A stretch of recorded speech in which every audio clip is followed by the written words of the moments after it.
Yes, at the MBA, I've been teaching over the years a course which is titled European Affairs.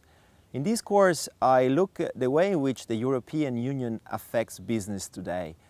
As you may know, most of the legislation which is currently into force in Europe, so all the regulations that affects our daily lives and affects business life, are no longer decided by each European country, but they are decided in Brussels.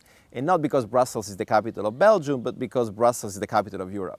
So it's important to get an understanding of how these rules and regulations are decided there and how they can affect the way in which businesses and people's life are happen today and are run in Europe.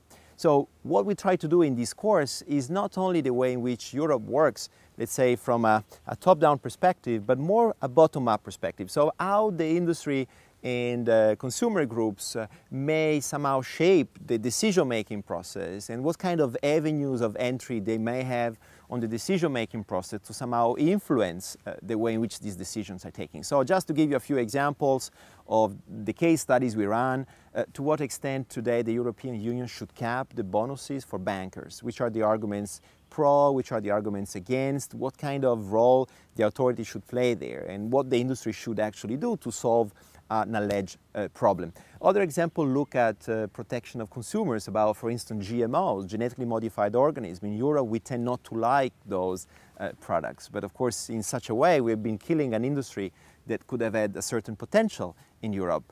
Was this a wise decision? So we try to make a step back and trying to see how the decision-making process was made there and to what extent the biotech industry today may have still some chances in Europe. And then we look at the alcohol industry, to what extent it should be more regulated because people tend to abuse on alcohol.